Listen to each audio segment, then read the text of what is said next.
Bon, récapitulons. Alors là, on a une basilique. Là, on a un mec.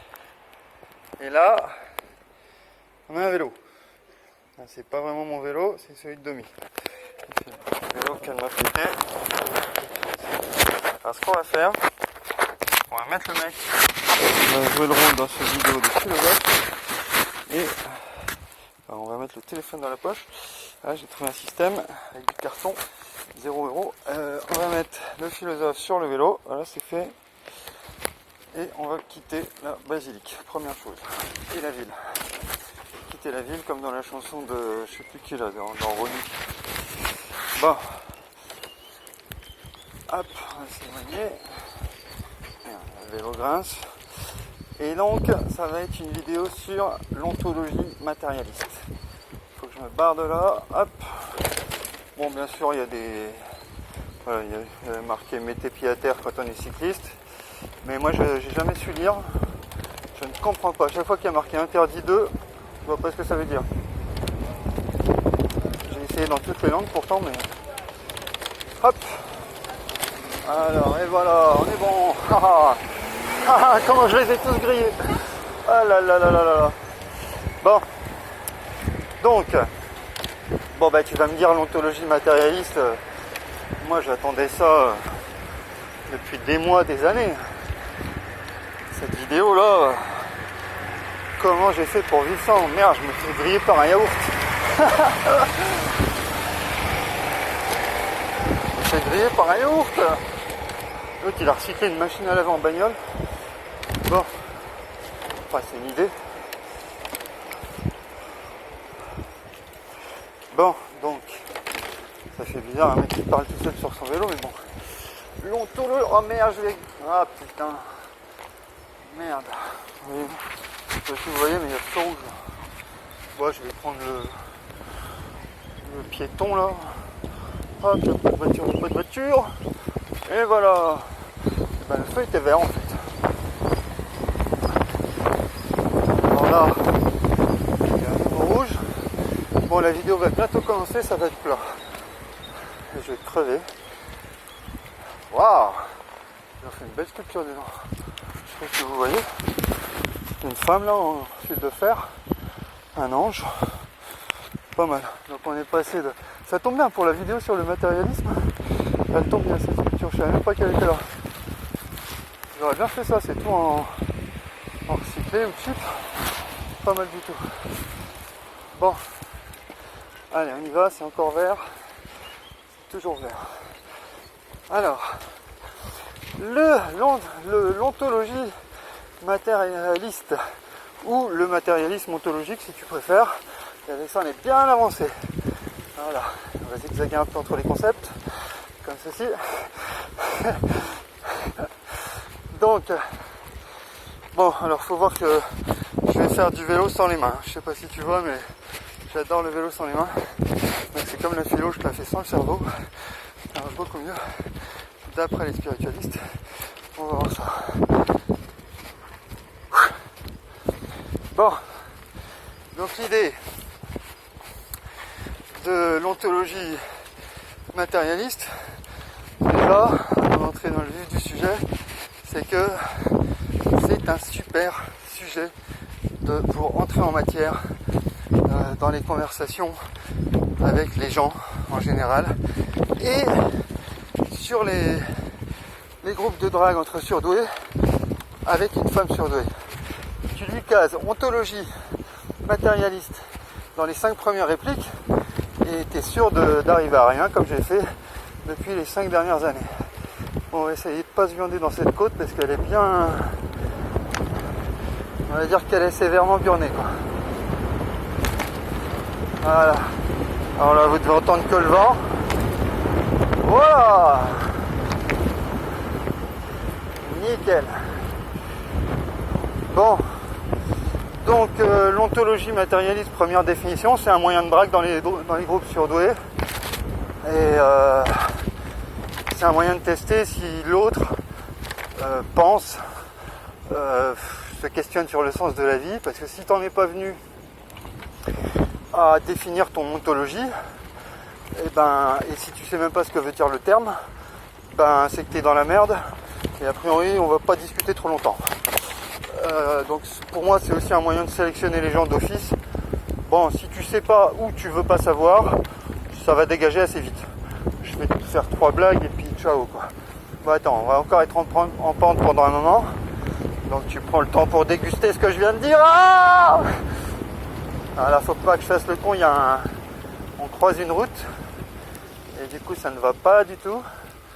Voilà, allez c'est bon. Et puis cette route là, il y a plein de trous, il y a d'autres bagnoles.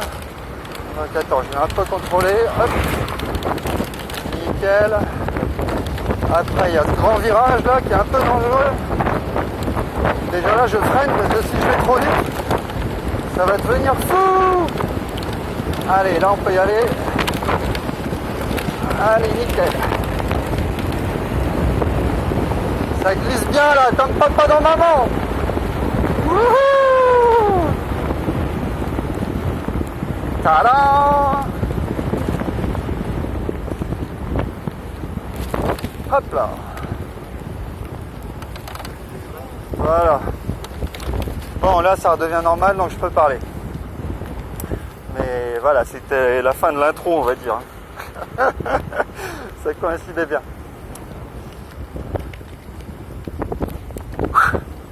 Bon, alors, qu'est-ce que c'est que l'ontologie déjà? Parce que l'ontologie matérialiste, c'est une des trois... c'est une des réponses à l'ontologie, à la question de l'ontologie. Alors, qu'est-ce que c'est que l'ontologie? Ontos, ça veut dire l'être, en grec. Alors, c'est encore une connerie inventée par les Grecs, hein. Et on ne sait pas pourquoi on fait jamais de philo inspiré par les Indiens d'Amérique ou les Indiens d'Inde, parce qu'il y en a aussi là-bas, apparemment. Je sais pas d'où ils sont venus. D'Afrique. Il y a encore des chevaux là-bas, mais il y a des chevaux partout et puis des vaches. Bon, c'est pas le sujet. Il y en a partout des chevaux dans mes vidéos, c'est incroyable. Même quand on les voit pas. Attendez, je vais vous les montrer. Là, c'est les bœufs là-bas. Enfin, ouais, à mon avis, c'est des bœufs. Parce qu'ils sont bruns comme ça, ils sont souvent bruns les bœufs. Et puis les chevaux, on les voit plus guère. Là-bas, on les voit un peu. Bon, c'est pas le sujet. Donc l'ontologie, c'est quoi? Ontos, c'est l'être, ce qui est. Donc tout ce qui est. Donc aussi bien l'univers, l'existant, quoi. Enfin non, l'être, c'est encore plus grand que l'existant. Parce que l'être peut inclure le non-existant, le fictif, l'imaginaire, etc. L'imaginaire est aussi, mais on ne peut pas dire qu'il existe au sens d'un être qui est effectivement présent. Bon, on ne va pas vraiment parler de ça.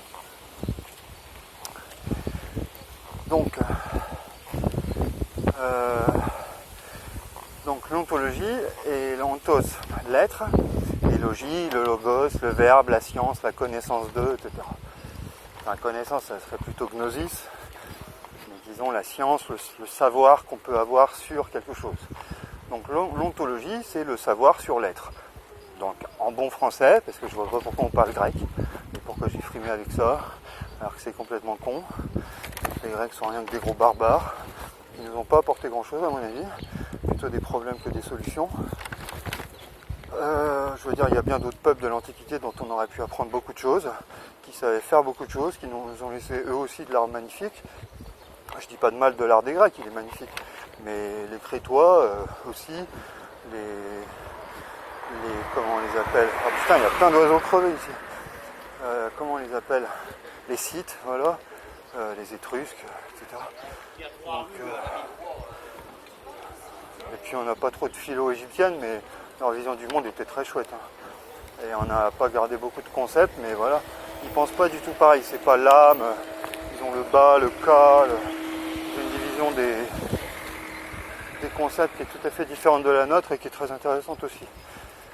Bon, on va pas faire d'ontologie égyptienne non plus. C'est connexe, mais c'est pas vraiment le sujet. Bon, alors là, on est parti de la basilique et on est arrivé à, je vous présente la Marne. Je sais pas si on la voit, mais c'est la Marne. La vidéo tourne toujours? Ouais. Ok. Et ensuite, il y a le canal. Donc là, on arrive au canal. On le voit. Ouais, voilà. Donc le canal, il est là. Vous allez voir. Il y a des gens, mais on s'en fout. Et là, il y a le canal. canal entre Champagne et Bourgogne. Voilà. Comme il est beau ce canal.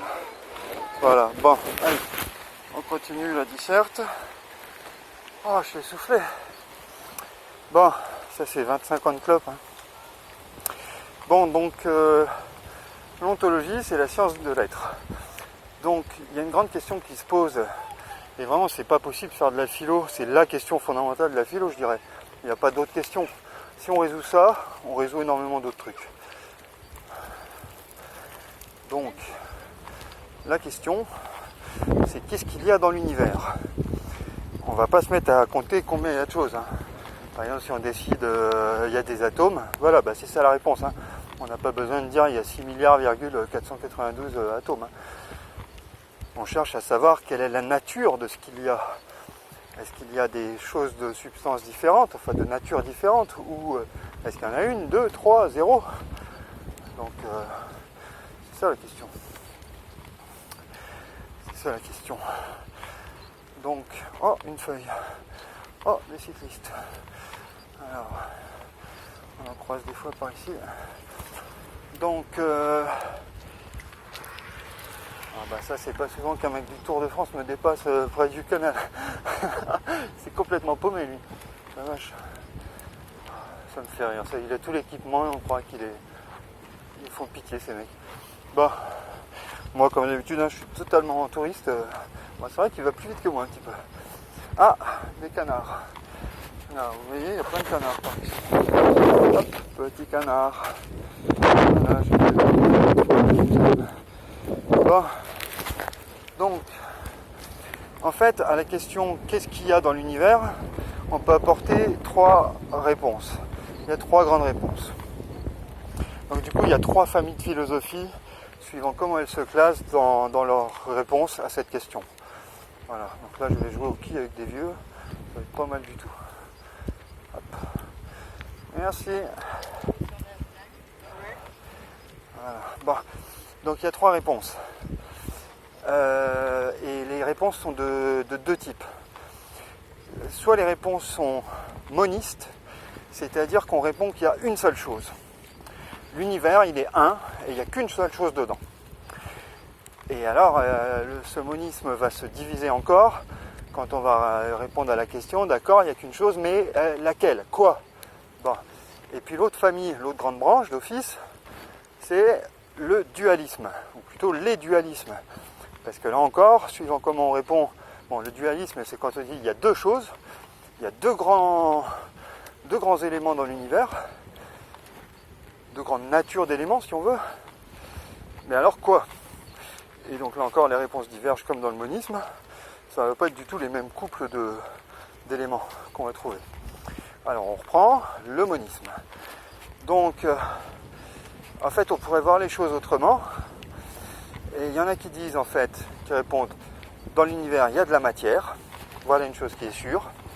Il y en a qui disent, non, il n'y a pas de matière. Alors ceux-là sont quand même assez rares. Et en général, on les a internés assez vite.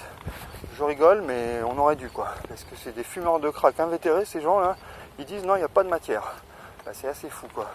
Mais bon, c'était le cas de Berkeley, par exemple. Philosophe Berkeley du 16e, 17e, je m'en fous complètement. Un anglais, un évêque, un truc comme ça. Il soutenait qu'on est en quelque sorte dans le rêve de Dieu. Il est dans la matrice, lui, en fait. Il a inventé Matrix avant l'heure. Donc pour lui, tout est imaginaire, en fait.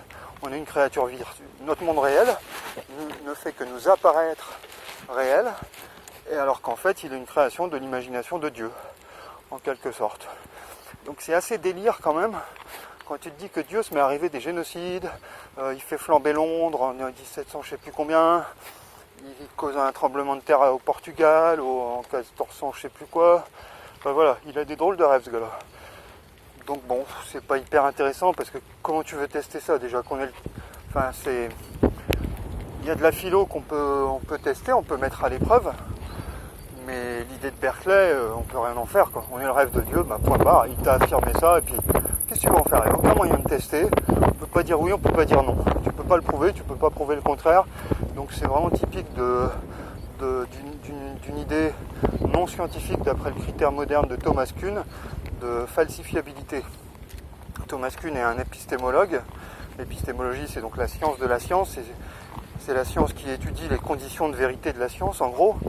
Quand est-ce qu'un énoncé est scientifique ou ne l'est pas? Quand est-ce que c'est du charlatanisme ou de la science? Mais sinon, c'est la mode de faire de la... Il y en a peu qui font de la philo à vélo, il y en a beaucoup qui font des imitations de Tour de France en ce moment. Hein, conformisme quand tu nous tiens. Bon bah il les tient bien là, avec leur maillot fluo con, c'est super moche. Bon, passons. Cette route, on devrait la réserver à moi quand je fais des conférences. Hein. Il devrait la fermer. Bah, vous allez me dire, je devrais la fermer aussi. Bon, alors qu'est-ce que je disais, ils m'ont perturbé. Ah oui, donc le théorème de Kuhn, c'est de dire si on peut pas prouver si on peut organiser aucune expérience, s'il n'y a aucune condition où un énoncé, une phrase, une affirmation pourrait être jugée fausse, alors elle ne peut pas non plus être jugée vraie. Par exemple, si je te dis tiens là je vais foncer dans une licorne, ben, si je ne peux pas imaginer une manière de tester ça, et ben c'est que cet énoncé est ni vrai ni faux, donc il n'est pas scientifique, il n'est pas testable. Voilà. Donc c'est la même idée avec la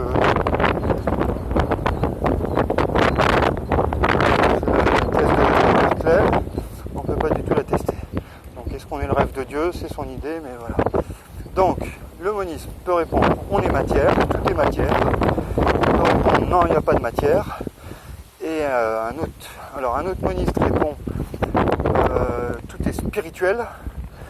Donc voilà, c'est celui de Berkeley. Et puis une variante, c'est disons, il y a deux théories un peu proches, mais c'est le spiritualisme et l'idéalisme.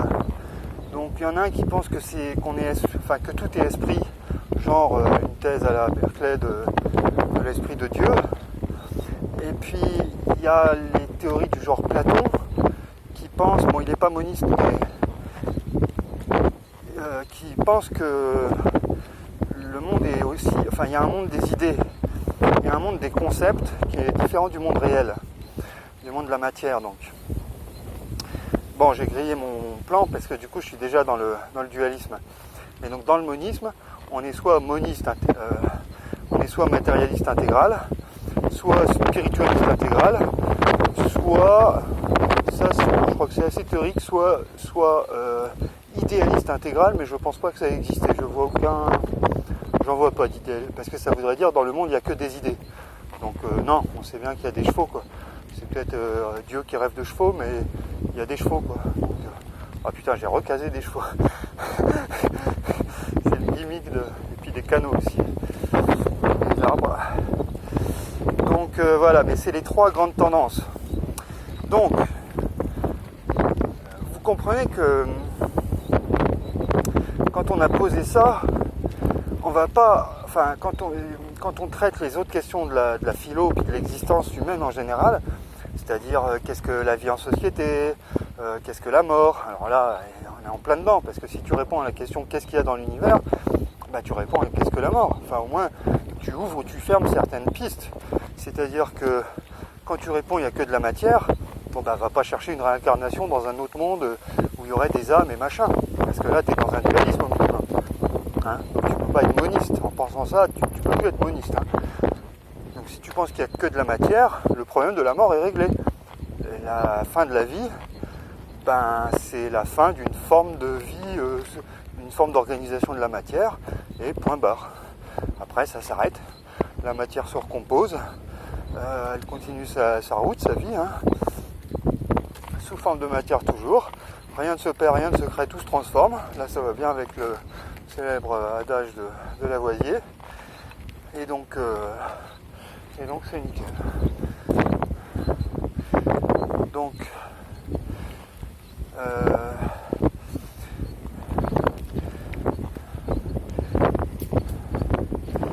Donc si tu te mets dans la théorie d'un monisme spiritualiste, là encore la question de la vie et de la mort est réglée, parce que du coup il n'y a pas vraiment de vie quoi. T'es le rêve de Dieu, t'es le rêve d'une puissance supérieure ou de quelque chose de totalement immatériel. Donc la mort n'est qu'une illusion dans ce système de vie de Weltanschauung là, comme ils disent les Allemands. qu'on a repris en philo. Weltanschauung, ça veut dire la vision du monde, tout simplement. Le regard sur le monde, si je traduis un peu littéralement. Alors, vision du monde, c'est bien. Welt, der Welt ou das Welt, je sais plus. Je m'en fous. Bon, non, je m'en fous pas, je voudrais bien savoir. Bon, c'est pas le moment du cours d'allemand. Der Welt. Die Welt. Die Welt. Il y a un journal qui s'appelle comme ça, ils ont Le Monde aussi. Mais ils disent La Monde. C'est ça, Die Welt. Die Welt. Et Der Mond. Ils disent Le Lune, c'est bizarre. Ils disent La Soleil, Die Sonne. Et... Bon, j'ai dit que c'était pas le moment du cours d'allemand, putain. Va réviser ailleurs. Bon, Ludo, va-t'en, reviens. Philosophe, reviens. Ah, encore des gens, ils me saoulent. Hein. On va aller dégager de là. Bon. Donc, parce qu'à chaque fois, ils me déconcentrent, quoi. Il y a trop de monde aujourd'hui. Bah, c'est dimanche, alors. Alors.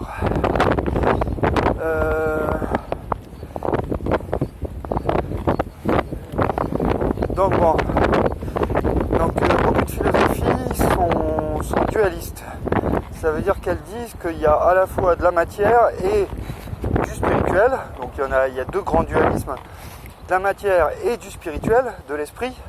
Donc ça c'est le cas par exemple des religions monothéistes. Hein. Les trois sont d'accord là-dessus. Hein. Il y a de la matière, il y a de l'esprit.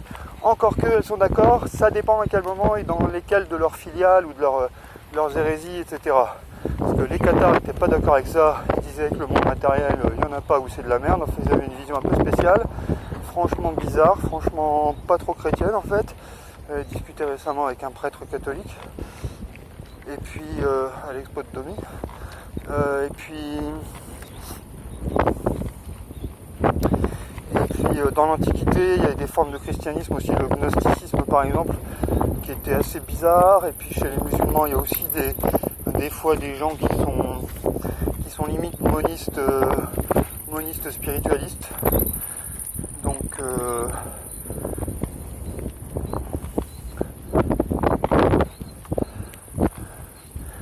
moniste spiritualiste, c'est-à-dire qu'ils pensent qu'il n'y a que Allah, et puis voilà, on n'est plus un rêve de Dieu, on est un rêve d'Allah, quoi, en gros. Mais les tendances majoritaires des trois religions monothéistes sont quand même dualistes, matière et Dieu. Et alors, Platon, tous les platonismes et tous les plotinismes, et puis Aristote est d'accord, ils ont la même ontologie, ils sont pas d'accord sur d'autres trucs, mais ils sont d'accord sur cette base-là. Ah, j'ai trop du mal. Ah. Attendez 2 secondes, parce que là je peux pas à la fois franchir le pont et raconter des conneries en philo. Hop. Voilà. Donc, alors là on a une grosse écluse. Hein. Je vais vous montrer l'écluse quand même parce que ça a de la gueule. Voilà, donc une grosse écluse. Et puis le canal ensuite là. Et du coup vous voyez on a changé de côté là par rapport au canal. Enfin j'ai changé de côté quoi. Parce que vous n'êtes pas là en fait. Mais bon.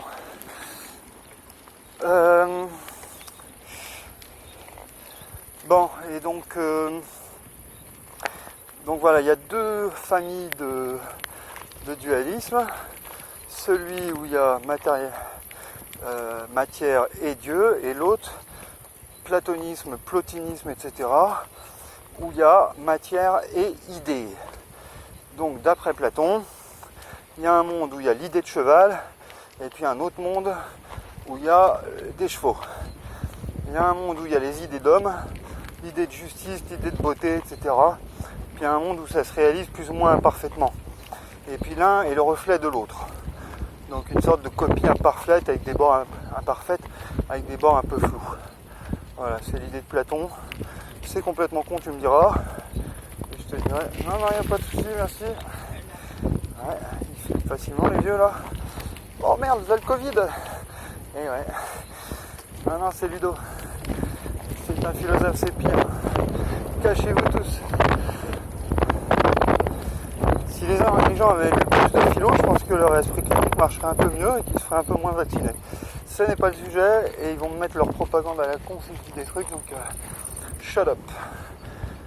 Bon, Donc voilà, et maintenant, tu vas me dire, et toi Ludo, tu crois quoi?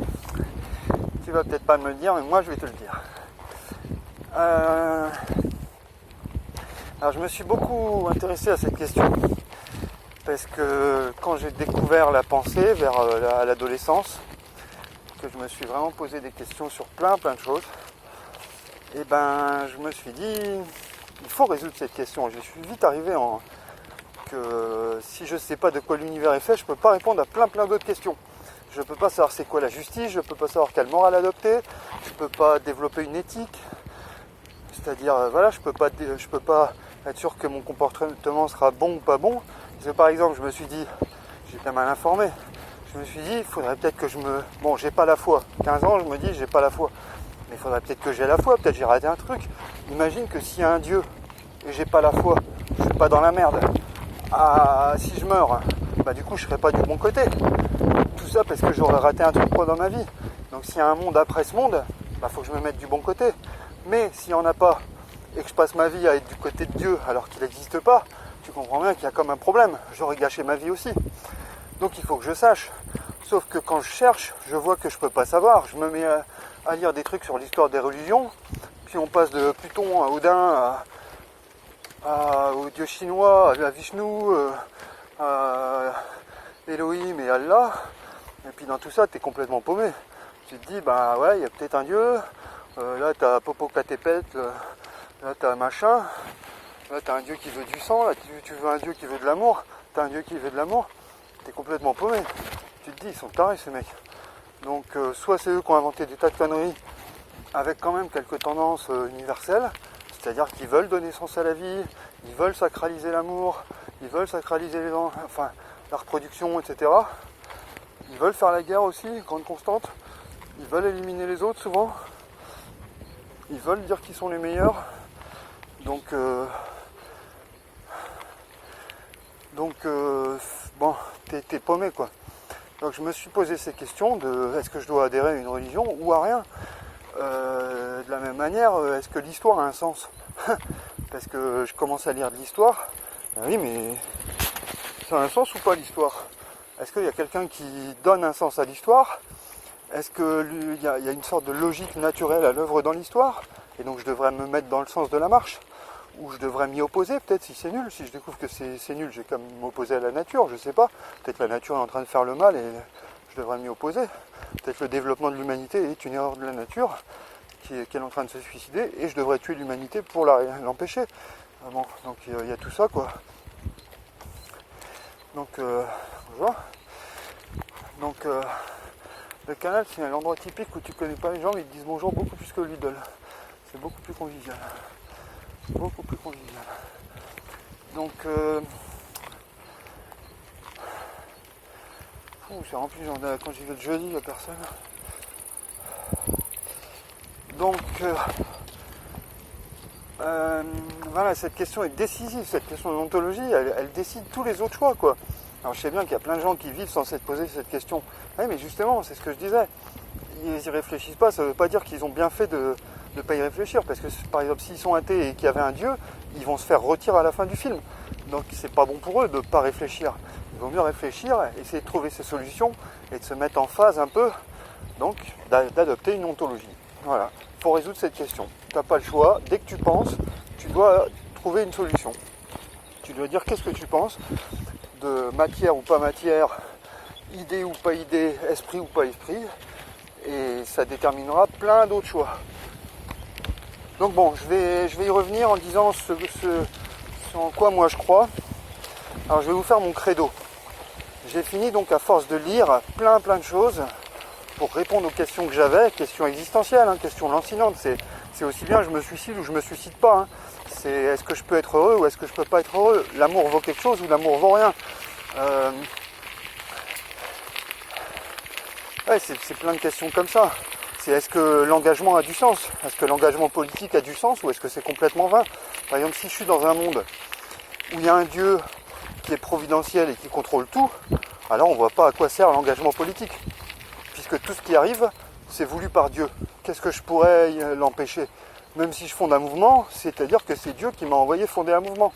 Ou si je rejoins un mouvement, ou si, je sais pas, je fais une manif, bah, c'est Dieu qui l'a voulu. Donc du coup, l'engagement politique n'a plus aucun sens dans ce cas-là. Donc,